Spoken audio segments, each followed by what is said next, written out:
Healthcare is too expensive. Employers are offsetting costs onto their employees. Who will make health benefits affordable for hardworking Americans and their families? You will.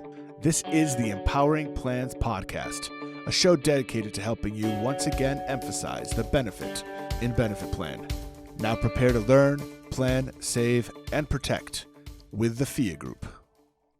Hello, listeners, and welcome to another fun-filled, exciting episode of the FIA Group's podcast, Empowering Plans. This is Jon Jablon, and with me today is Nick Bonds. We are two attorneys working in the FIA Group's consulting division. All day, we answer questions from clients about very complicated and really interesting things. And today, we're going to be talking to you about transplants. It is a hot-button issue for a lot of health plans, especially those with few employees, because, of course, transplants can be incredibly expensive. There are a lot of ways to manage transplants, and TPAs and brokers really tend to have your back when it comes to those. But today, we're going to be talking about some other interesting issues, not so much how they affect plans directly, but some of the emerging trends and current events, let's say, in transplant land.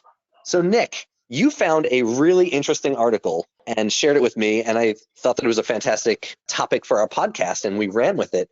So why don't you talk a little bit about what's in that article? Absolutely. Thanks, John. So what really inspired the podcast today and really sort of lit my curiosity was an article in the New York Times talking about a kind of groundbreaking surgical procedure where surgeons managed to attach a kidney grown in a genetically altered pig to a human body, and it worked. I mean, it attached and it started, functioning. They didn't actually implant a kidney fully into a person. So let me back up. Essentially, this is sort of a groundbreaking instance in the field of xenotransplantation, which is essentially the science of taking organs from one species and putting those organs into a body of another species. When I think of that, I think of futuristic sci-fi movies, sometimes just terrifying stuff, right? But that's the world we're living in now. Yeah, the time is now. What was it, The Island of Dr. Giro, I think, or Dr. Moreau?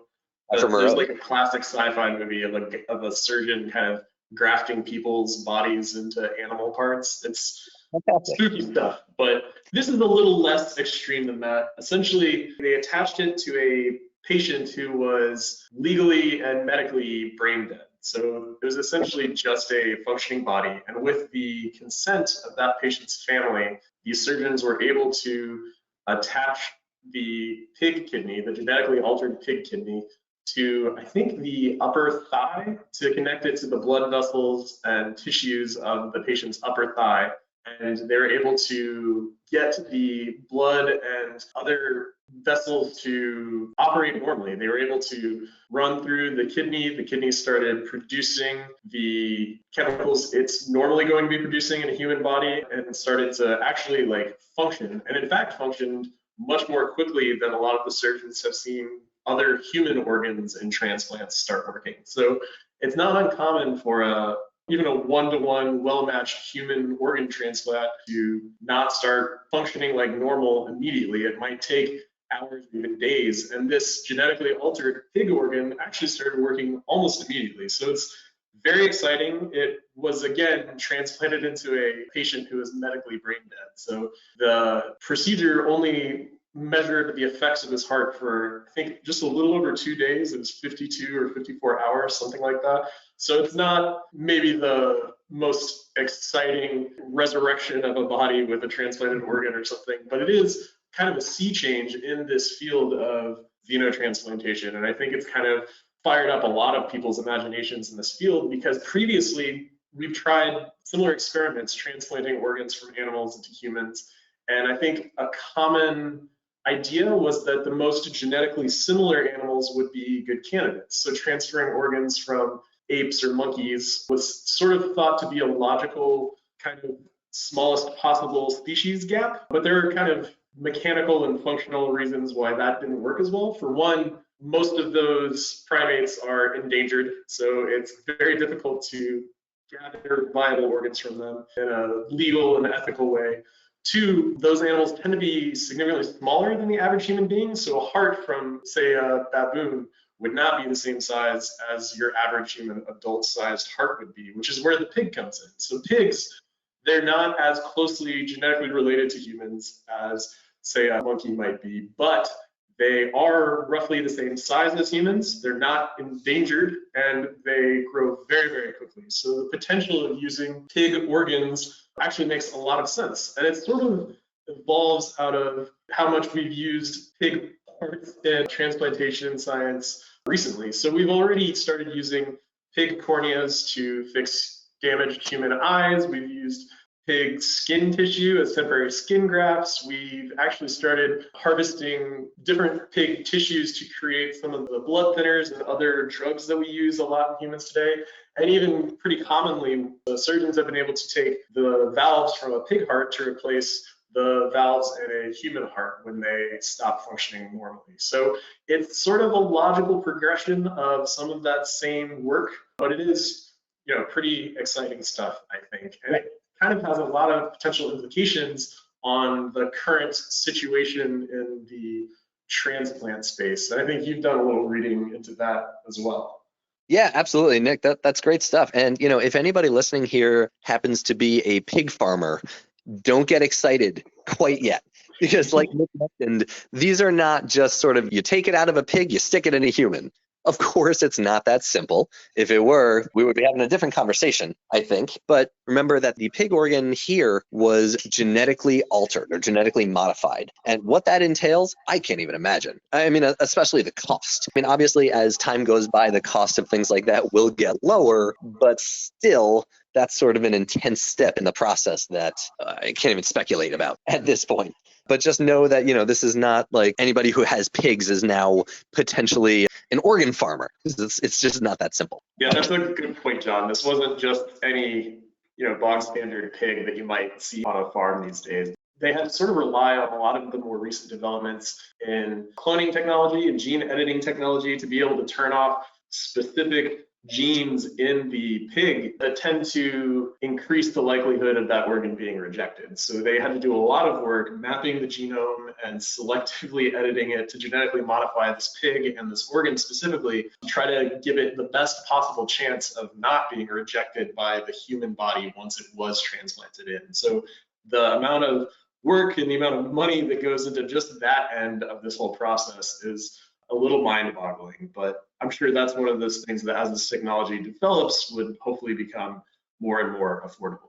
Yeah, definitely. And as a quick aside here, we might want to take a couple of minutes to just talk a little bit about why pigs are necessary, right? I mean, why are there not enough human organs and too many people who need them? Well, basically, every country in the world is at a deficit right now in terms of the supply and demand for organs, right? I mean, we've all experienced this either in real life, which is truly unfortunate. But I mean, I myself, I've seen it on the news. I've seen it in, dare I say, TV and movies, right? However real those might be. But I do know from the media that there are more people who need organs than there are organs available. I think that's sort of a universal truth, right?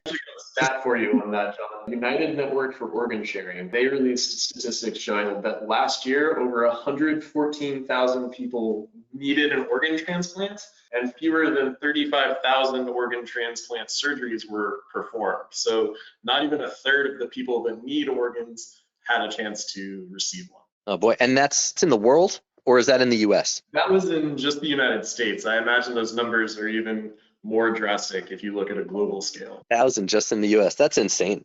I mean, we need to get these pigs modified and moving. We need to figure it out. But yeah, there are some articles out there actually about the effect of COVID specifically on the organ trade. And, I don't want to ruin anybody's day by talking about COVID. I mean, that's all that anybody has talked about for a long time.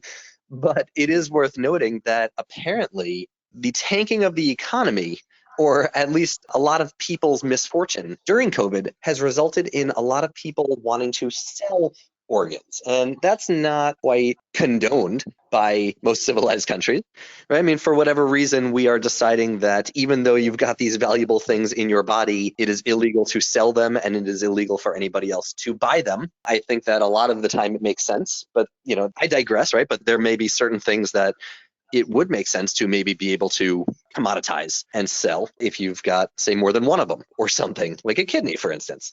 But yeah, so COVID has caused a lot of people to lose their jobs and to be very desperate for money. And as a result, a lot of people are wanting to sort of sell organs. And on the flip side of that, it's really interesting because a lot of hospitals, and this isn't just the US, of course, this is the world. A lot of hospitals and surgery centers have closed or been diverted. So the demand has really changed because, if these hospitals are not performing these surgeries that they would have normally provided, then a lot of people, even when organs are available, when those people need organs, they might still not be able to get them. Maybe you don't have a surgeon to perform the surgery. Maybe you don't have a room to perform the surgery in. So the rise in black market organ sales and procurement and, transfer across state and country lines and all that stuff, that has really increased and the market has just gone nuts. So, it seems to me like the advent of the ability to use pig organs couldn't come at a better time. I think that we are probably years away from making this a very popular thing just because, like we were talking about, the need to genetically modify those pigs is not something that can just be done super easily, right? You can't just give the pigs a pill, wait a week, and then, okay, your organs are ready for humans. But I think that, if there was ever going to be a time for it, now is a great time. It's just a shame that we haven't started this some years earlier, so we could have saved a lot of lives in the meantime. Yeah, it's a fair point, John. And I think even beyond the availability of organs, there's a whole component of just the cost of some of these transplants that makes it prohibitively expensive for a lot of people, specifically people who are uninsured, which is wildly inequitable considering a majority of people who are uninsured, they tend to make up at least the same percentage of people donating organs as people who may be insured, and they are far less likely to be eligible to receive an organ. And even people who have good insurance, there's so many components of a transplant procedure that may not be covered for a variety of reasons. The person donating, their whole set of costs from their travel to their actual procedure may not be covered. And so there's just a lot of variables that factor into the kind of astronomical cost of some of these procedures. And I think that there is potential with this technology to develop and not only increase the availability of organs, but once it becomes sort of more established and more feasible on a larger scale, it could hopefully at least bring some of those costs kind of back down to earth. So the hope is there that this is not only something that can increase the availability of highly necessary organs for human transplantation, but can also bring the cost of it somewhere into a range that people can hopefully afford. Yeah, it's interesting that you mentioned cost that people can afford because I came across a really interesting Kaiser Health Network article that talked about how it's common for hospitals or surgery centers to require proof of a patient's ability to pay prior to the service for organ donation. And I thought that was really interesting because, I sort of went into it under the impression that, the hospital wants to make sure that they get paid. But reading down the article, it made a lot more sense, actually. It seemed a little bit more, let's say, more human than the way I just described it, because basically what people want is to make sure that the people getting the organs can pay for the follow-up care. It's not even the transplant that they're worried about in a lot of cases, because the transplant, fine, the surgeons can do it, right? As hospitals often do this kind of stuff, and life-saving care is life-saving care. But the anti-rejection meds, a lot of times that stuff can cost, it can cost a lot. Some estimates say $500 a month average, which is $6,000 a year. Some estimates say double that. But basically, the hospitals want to make sure that if we give you this kidney or this heart or whatever it is, you're not going to effectively squander it. And that's a terrible word to use because certainly it's not that person's fault. If the person can't afford the meds, it's tough to fault that person for it. But they want to make sure that these organs aren't going to essentially go to waste, being put into people who can't maintain them or take care of them. And I thought that was really interesting because, of course, it has implications for the person getting the transplant. It means that poor people are probably less likely to get transplants in the case where a hospital requires proof of the future availability to pay for follow-up care. And so it's tough like that. But it's also sort of a human perspective where they want to make sure that the organs go to people who can actually use them. And of course, there is a huge wealth disparity here. And we're talking, rich people can get organs, but poor people can't. Sure, there are tons and tons of issues that we could elaborate on there. But I just thought it was interesting that they seem to really care about these organs. They're not interested in just getting them into the first person they find. They're interested in getting them into people who can really use them and take care of them and hopefully have them a long time. Yeah, I think some of the reading I did referred to that exact concept as a wallet biopsy, that they dig in and test the finances of the person looking for the organ. And sort of on the flip side of that coin is they look to not only the people who are going to be able to afford the cost of the surgery and the cost of the anti-rejection medications that they're going to be needing down the line, but a lot of other factors go into making sure that those organs aren't going to just the people that can afford them, but going to, this may sound insensitive, but to whom that organ provides the most utility. So they look at things like age and your overall health outside of needing the transplant. I think the way you phrased it there, that they're really concerned about these organs going to the best candidates, it's kind of reflected on that side as well. They're trying to make sure that the organs are going to the place where it can do the most good for the person that's going to be able to get the most out of it. And I think that a lot of that is, again, a factor of just the scarcity of viable organs, which hopefully something like a supply of organs that we can grow and harvest inside of these pigs could alleviate a lot of that. And I think that that was a good point that they brought up in the original article that I read. One of the surgeons that they were talking to, he referred to the ability to grow organs in pigs and harvest them from pigs instead of having to wait for some tragedy to befall a human donor. He called it the solar and wind of organ availability. So essentially, considers this as kind of parallel to a renewable resource that can become much more available to a much wider array of people. And I think that's kind of an interesting way of looking at it. I don't know if I love that phrasing, but I can see the point that he's making, that hopefully having this sort of more viable resource could alleviate some of that supply chain that's kind of throwing the whole market for viable organs and their transplants all out of whack.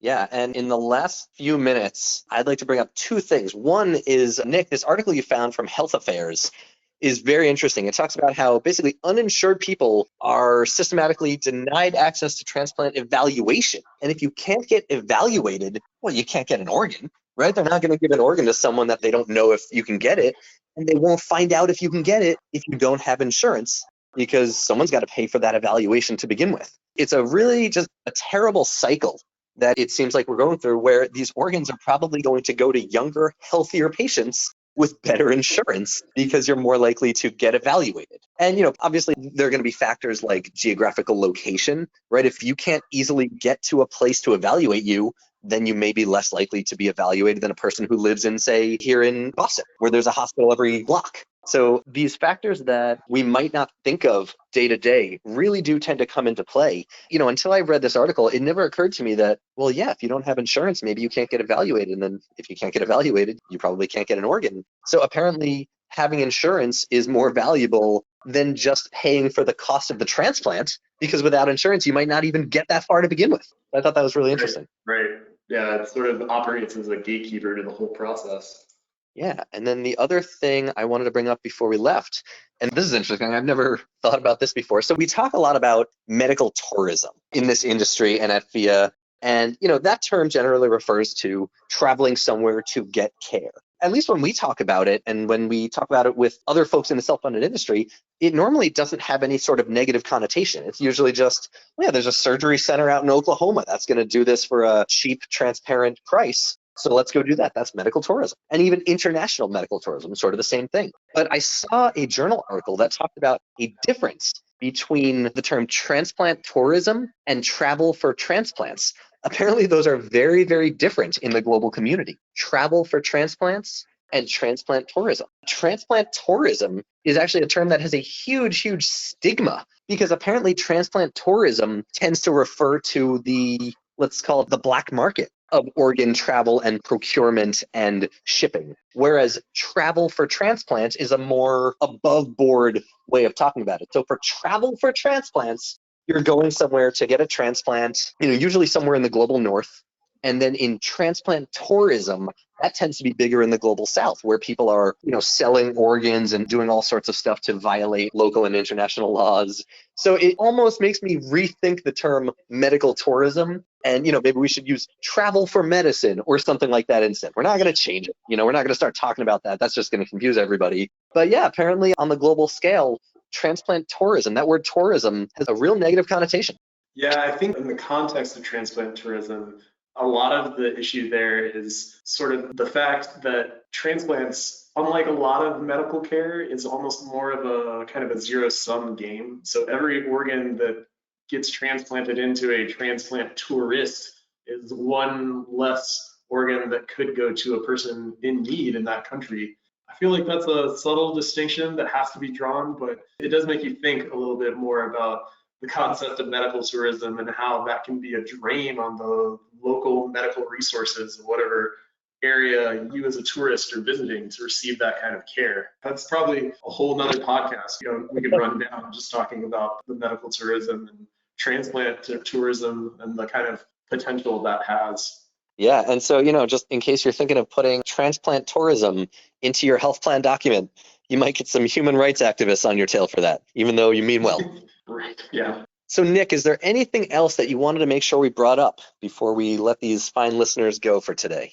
I don't think there's anything else specific that I was reading through that I needed to get to. I think I ran through most of my topics that I was excited about. There is some fascinating history on the science of xenotransplantation, and it goes back farther than you'd probably expect. There are instances of not necessarily full transplants, but infusions of animal blood into humans going back to like the 17th century. So there's a whole fascinating history to the evolution of this science that you could really dive down a rabbit hole if you wanted to. But other than some of the grisly history here, I think that I would just say that if you do have any questions about medical tourism or transplants or some of this exciting science developing around it, feel free to reach out to us here at the FIA group, and we'd love to talk to you about it.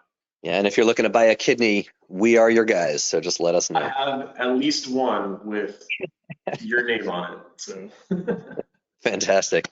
Well, that was Nick Bonds, and I am Jon Jablon, and thank you all so much for listening to this installment of the Empowering Plans podcasts. Like Nick said, with any questions about really anything related to health plans, please don't hesitate to reach out to the FIA group, and thanks for listening.